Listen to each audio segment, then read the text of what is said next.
Well, hello and welcome to the maiden voyage of the Classic Guitar Rock podcast. I'm Jeremy here with my partner Jeff, and we are excited to have you along as we kick this off today. And we're just a couple of guys that like classic rock, like you. I'm assuming that's why you're here. And so I think you'll enjoy what we have to offer, and I think you'll find us a little different than some of the other classic rock podcasts that you've maybe heard. There's some great ones out there, but I think we will have a lot of fun here, and we're looking forward to it. I do want to say you can email us, and we encourage you to email us. Our email address is classicguitarrock@mail.com. classicguitarrock@mail.com. If it's hate mail, direct that directly to Jeff. Okay. All right. You good with that, Jeff? I'm good with that. I've got my skills to filter those out. All right. So we're going to jump right in. This is our first episode, and I thought it would be appropriate for us to get to know each other a little bit. So, Jeff, I'm going to throw it over to you. Jeff is manning our Rocky Mountain Command Center, and we'll throw it over to you, Jeff, and just kind of introduce you to us. Give us a little of your background and that sort of thing. Sure. Yeah, well, thank you, Jeremy. I was so excited when I saw your post, on YouTube saying you wanted a part-time co-host, which was just like, oh, perfect, Perfect. Especially in these times where I'm home more often, or I'll home a little bit more. So, like, what a better time. Perfect. And yeah, I'm in Boulder, Colorado, originally from Connecticut. Went to college in Boston. Mm-hmm. Needed to get out of the city, moved west. It was either California or Colorado. Go in west, Colorado. man. Yes. I went west. Yeah. And it was such a great move for me. I just love it here. One of the main things is the music scene. Mm-hmm. Maybe a lot of listeners know they've been here or passed through Colorado. Awesome music scene. Like, just the quality of the players, the kind of bands that come through, the festivals every summer. So I got, really into, like, from bluegrass to jazz, now back to kind of like I'm a classic rock guy at heart, So yeah, I played in a band in high school. Of course, my goal back then was to be a rock star and to get girls. Absolutely. And to be cool. That was like, when you're 14, 15, 16 years old. Totally. We were kind of into metal hair bands, funny enough, because that was what was on MTV. Mm-hmm. MTV was, I want my MTV, Billy Idol. Mm-hmm. And that was what we were exposed to visually, right? But this band, this guy who was the main guitar player wanted a 3 kind of guitar band. Wow. Kind of Skinner-ish. And we were like, well, okay, we'll try it. So that's when I got exposed to, probably like Joe Walsh and old Aerosmith. And that was kind of like, the start of, I think, the classic rock kind of thing for me. And then now, I've got 2 kids, I have a wife, and before COVID was in another classic rock band, right? Which is just like my saving grace, to go play and practice once a week with those guys and play out is my religion, I would say, for sure. That's awesome. And professionally speaking, you have a background in like audio production and that sort of thing. Tell us a little bit about that. Yeah.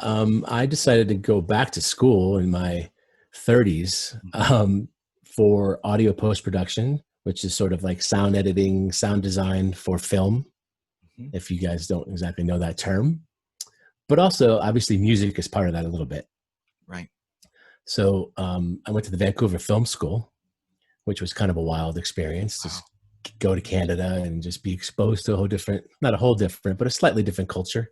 Right, right. And then went to LA and tried to break into that business.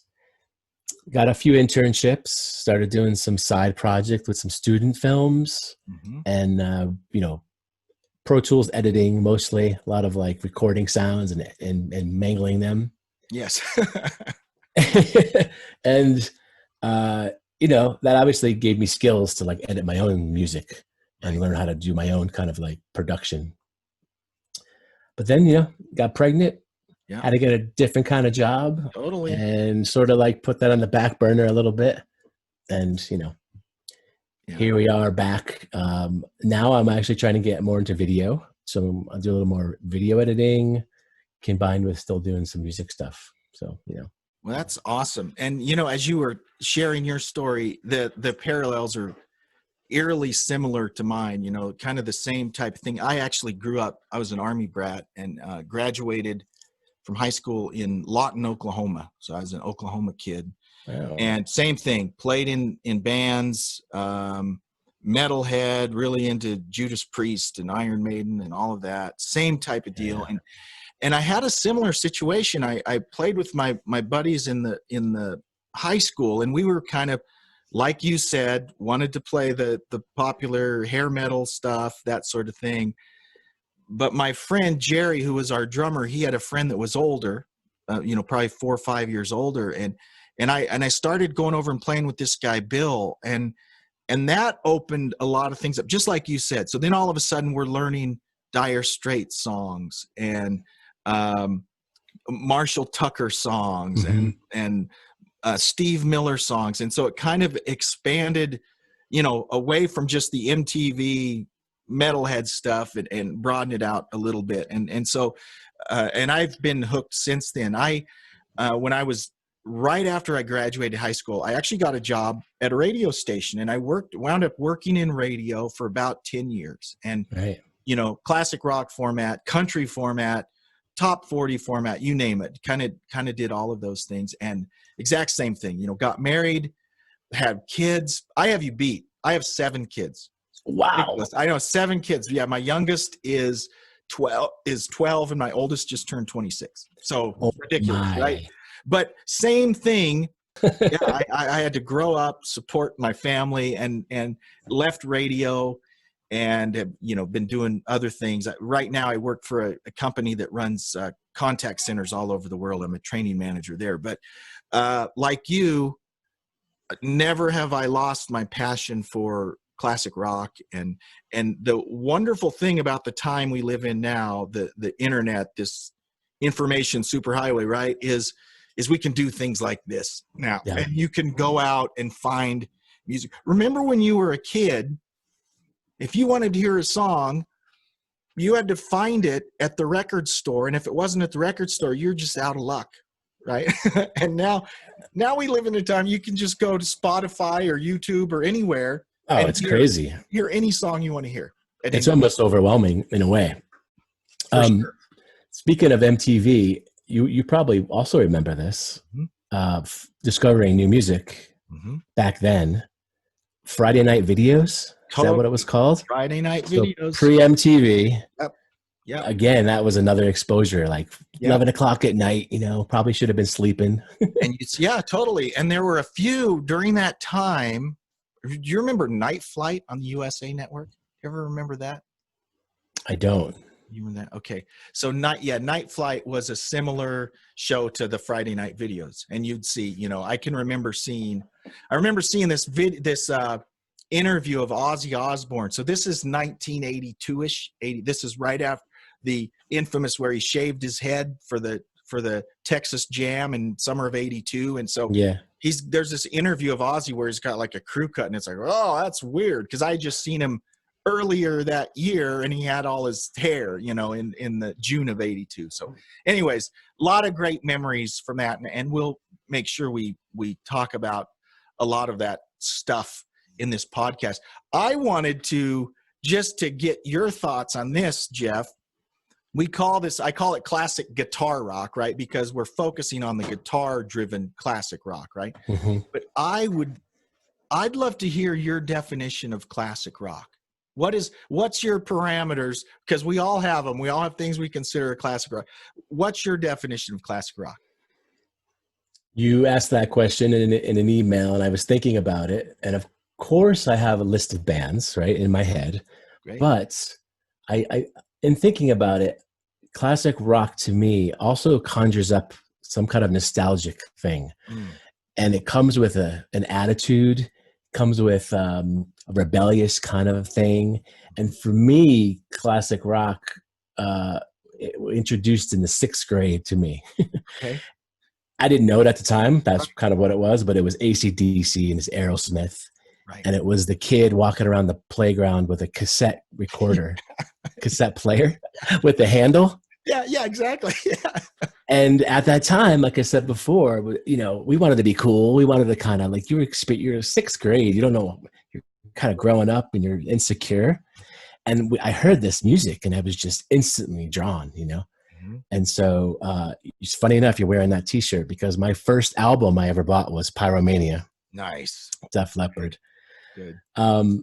So, to me, it classic rock is not just, it released in the late 60s to like late 70s, right? It's more than that. It's an attitude. It's a vibe. It's hanging with your buds and just like having a good time. Yeah. And I like your definition because, I was thinking a more finite, it's 67 to 88 or whatever. In my mind, that's if I had to make a timeline. But I really like what you're saying because to that point, there's new music coming out, even though it's new, because it has those elements you talk about. I still think of it as classic rock. Yeah. AC/DC has a new album out. Well, right. That's still classic rock, even though it's brand new, right? So yeah, right. I think I like your definition better. Now, I do have to say, you were a much cooler kid than I was because you know what the very first album I bought with my money is? No. It was the Village People. Now, fortunately, I had an older brother who liked Styx and Kiss, and we shared a room, and one of the Village People album I bought came with a big fold out poster, and I come home and I put that poster up on the wall, and he walks in and he's like, get that crap off the wall, so fortunately, that was a short-lived period in my life. And just like you, I was a little older, probably in 7th grade, start hearing Van Halen, start hearing AC/DC. Yep. And then like you, I was like, okay, this is cooler stuff. And then my brother was obviously a lot. He was a cheapskate. He never bought any records. Any records we had, I bought, and he'd listen to them. So I joined the Columbia Record Club, right? Where you got records for a penny or whatever. And I remember that. Yeah.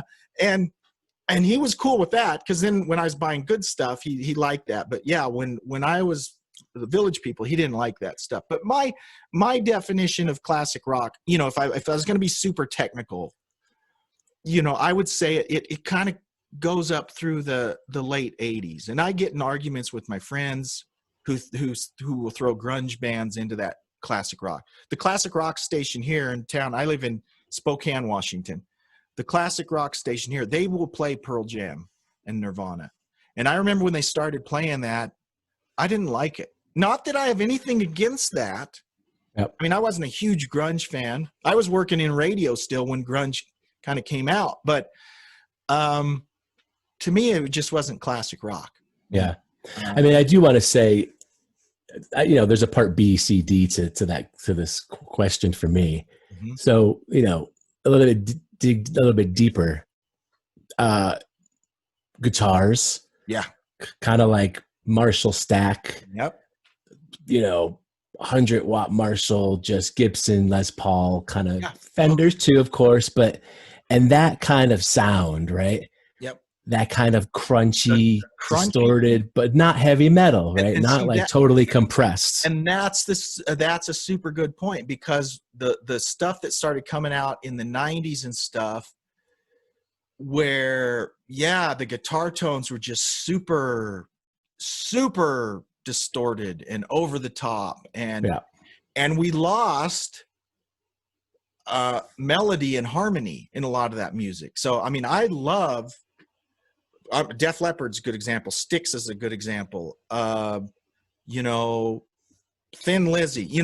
They had the great guitars, but they still had good vocals. There were harmonies. There were, so there's still some melodic rock. Is what a lot of people will call it. So I mean, I think, and that's where it lost me with some of this thrash and really super heavy Cookie Monster vocal type stuff where that kind of lost me. And I'm not, that's awesome. I'm not dissing all of that because I know there's some good stuff there. Sure. I was, and this is blasphemous. This might turn people off right away. I was never a huge Metallica fan. I just never was. I mean, I appreciate them.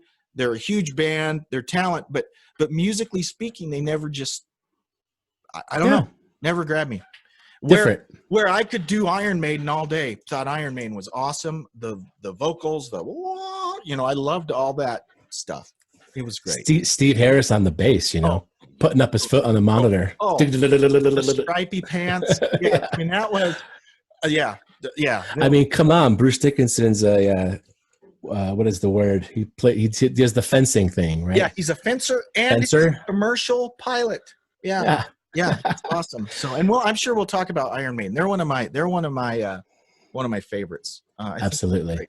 So, Jeff had a great idea for this maiden voyage, and so I'm going to put you on you notice I make you answer all the questions first, Jeff. Then I can. It's actually nice. That's good.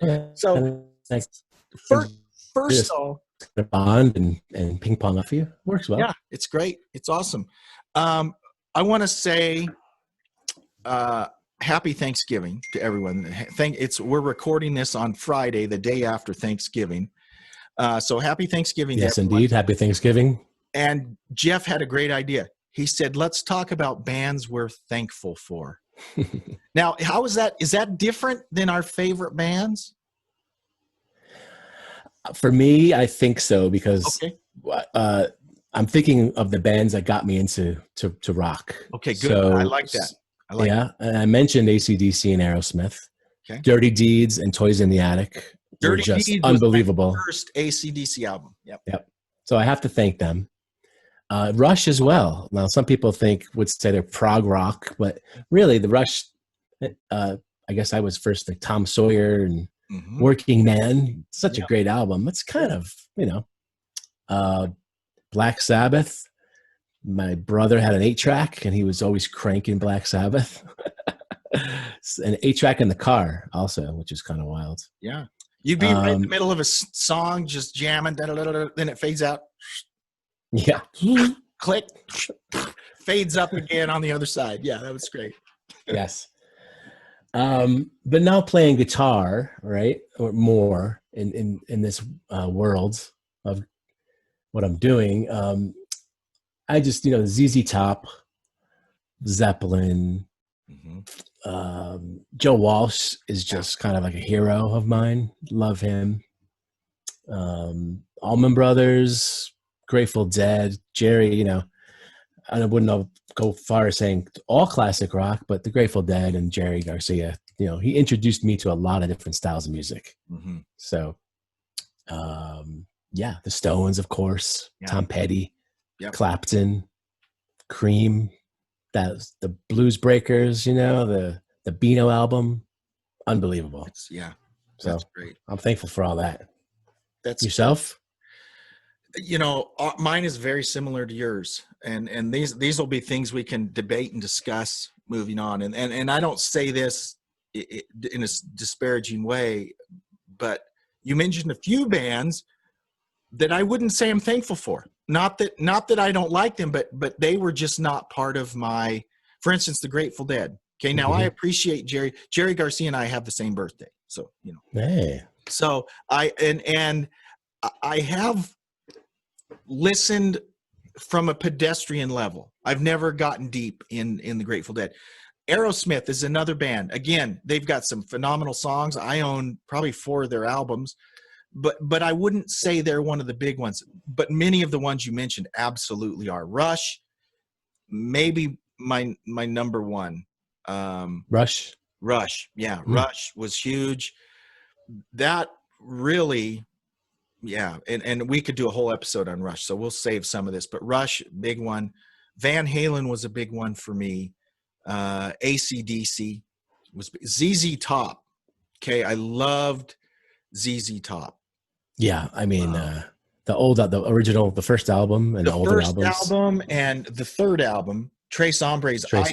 Is one of it may be in my top 3 great albums of all time. I mean, I love it. And I love the first album. Rio Grande Mud is a great album. Number 1 and number 3, probably my favorite ZZ Top albums. And Eliminator was a great album. That was a from our high school days. Sure. That was a big sonic leap, and that was a big album, you know. So yeah, they were one of my big ones. You know, one that has been a huge running through my entire time that I have been into is Cheap Trick. I've seen Cheap Trick more than any other band. Wow. I've probably seen them 10 or 12 times, and they're still at it. Okay. They're still making good music today. They're one of those bands that I'm thankful for. You know, I think they were really influential for me, and I really liked them, and influential for a lot of other bands too. So I think Cheap Trick is a band. Interesting. Now you mentioned something also. It wasn't a band, but something else that you said you're thankful for. So I want you to share that too. Oh yes. Jim Marshall. Oh. Yeah. Who? Jim Marshall, by the way. Jim Marshall. Jim Marshall was not a guitar player. He was a drummer. Right. It's indeed. And you know, if the history, you know, Leo Fender created some amplifiers, as we know, the Bassmen, you know, so Jim Marshall was asked by, you know, Pete Townsend, Clapton, Jimi Hendrix, probably, we need a more powerful amp that could soar over the crowd. Right. So we can hear the music, so the crowd can hear the music, not just the audience. Mm-hmm. So he created, you know, this Marshall JTM 45 with his son, and kind of the rest is history, right? Change history. Totally. Yeah. Think of the music we wouldn't have without Jim Marshall. Yeah. Absolutely right. The 100-watt stack. And I learned Pete Townsend actually wanted an 8x12 cab. And so they made him one. Yep. And I think his roadie probably quit. And so they gave him 2 4x12s. They cut it in half. Yeah. Yeah. Hit it anywhere. Yeah. And that's awesome. Yeah, probably weighed 300 pounds or something. I remember, this is so funny. Probably my junior year in high school, a friend of mine took me to this house, in hindsight, probably not a place I should have been, but it was a house where some older friends of his who had a band lived. And it was like, when you hear stories about Guns N' Roses sleeping on the floor in a flat. So, this is probably what it was like, right? Here's a bunch of these guys and they're all hungover and out of it. And this guy this was my first time seeing a Marshall stack. And I can remember, and this is a house in a neighborhood, and he played it so loud. I honestly was afraid. I thought something was going to explode or something. I mean, just the noise before he even started playing, it was so loud, and it hurt my gut when he played because it was just, and the power was unbelievable. And it's pretty unbelievable. Everybody should experience it, even if you're not a guitar player. I mean, the hair on my arm was like moving. I mean, he was playing so loud, and it wasn't just hearing; it was you felt it, and it was like, holy cow. Yeah, I think it could move your pants. It could brush by. Crazy. It was ridiculous. Wow. So yeah, that's awesome. I love that. I love how that happened. A necessity, really. Yeah, for sure. And a desire. Yeah, to be louder. And that's the sound, right? That's the sound. And I always think of Thin Lizzy, right? Or Judas Priest, right? That crunch, not super, super distorted like with a pedal, but just that crunch, loud crunch of that sound. That's classic rock. It's awesome. So let me ask you this question. We're both guitar players. We're what I call weekend warriors, right? We play gigs when we can. Pre-COVID, we played more than we do now. But as a guitar player, does that color the way you listen to music? Absolutely. Okay. How so? Well, I guess um, the tone. I'm always listening kind of for the tone. Mm-hmm. And then, of course, I'm listening to, what lick is he or she playing, Could I right? play that? Like, what is that, Yeah, that's what I think. Could I play that? Could I figure Yeah. that out? That's Yeah. exactly the way I listen to. It's and that's a good thing and a bad thing, because Mm-hmm. it almost, there's some music that's so above me that I'm almost like, I don't want to listen to it, because I'm like, I just don't. I don't. Like above you mean like skill or something? Skill wise, yeah, totally, Yeah. totally Yeah. skill wise, and not just. Yeah, that's it. It's mostly that skill wise. There's someone that's so. Eric Johnson was this way for me for a long time. Is I love him. I think he's awesome, but it would frustrate me listening to him, because I'm like, that's not accessible to me. I'd hear an AC/DC song or a Judas Priest song, and I'd go, I could learn that. And I did. I sat down and learned how to play the whole British Steel album, right? Nice. And that's not a slam against them that it was easier to play. It's just, it resonated more with me because I felt like I could play that. Where some of this virtuoso type stuff, I'm like, yeah, I still love it. But it kind of put it out of my. I think that's probably how it started. Yeah. When we were kids, right? Oh yeah, totally. Like, when you heard something, if it resonated with you, if it gave you a feeling or a vibe or an attitude, you thought, oh, I want to do that, whatever it is, so I guess I'll get a guitar. And then you're like, okay, power chords. Yeah, I could do power chords. And then you start putting it together. And if you look at the history, I just thought of this just now. There are two bands that in my mind, if you read the guys that were our idols, okay, that we looked forward to, at least those 70s guys, they will all tell you seeing the Beatles made them want to pick up the guitar. And then guys a little later, the next generation, a lot of them will say Kiss was who made them pick up the guitar. It's interesting because Kiss is one of those love-hate bands. I appreciate them for the cultural impact, the icons that they are. Musically speaking, that ain't rocket science, right? They weren't the best musicians, right? But they were rock and roll, and I think from that standpoint, they influenced so many people and encouraged so many people to just pick up the guitar and play, who then took the guitar to much further than Kiss probably ever did. But it was Kiss that got them started, right? And so, yeah. They were about the show. Totally. Right? Yep. And having fun, again, a component of rock and roll to me. Having a good time. Totally. Right? Yeah. And that's, that's maybe the biggest component, right? Because there is music that technically is more virtuosic, I don't know what the word is, more virtuoso-like. There's definitely more technically advanced music, but man, there's nothing better than Angus Young. There is nothing better than AC/DC to that, point. It's the feeling, it's the fun, it's just, I could go listen to Steve Vai, and Steve Vai is great, but I'd rather listen to AC/DC. Yeah, it's the hook. There's a fun hook. Yeah. Yeah, that's great. Awesome. Well, Jeff, this has been great, and I just want to kind of give folks an idea of what we'll talk about moving forward. We got all kinds of ideas planned for upcoming shows, and by the way, feel free to send us any recommendations or suggestions. classicguitarrock@mail.com. You can email us. And we will definitely entertain any suggestions or ideas you might have.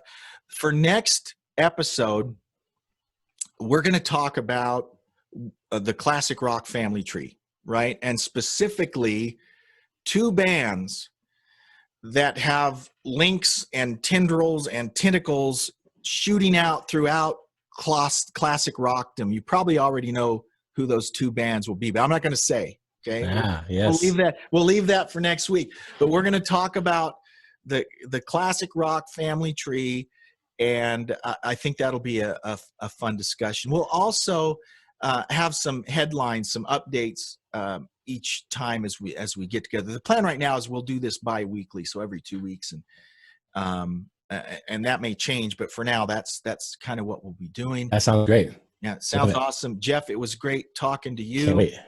And we would love and you as well. Yeah, it's great. And we'd love to hear from any of you out there. And please, as we get started here, it's any of you that have done a podcast, it's kind of a slow process as it kind of spreads out like a disease to the various podcast platforms. So we'll be obviously available on Anthem and Spotify right away, but in the coming weeks, we'll be available on Google Podcasts, iTunes, Amazon. That just takes a few weeks till that happens. But please share the podcast, subscribe. If you've got friends that you think might enjoy listening to it, please share it, and we would love to have them join in on the conversation. And don't forget that email address, classicguitarrock@mail.com. Jeff, have a good one, and we'll see you next time, bud. Thanks, Jeremy. Appreciate it, man.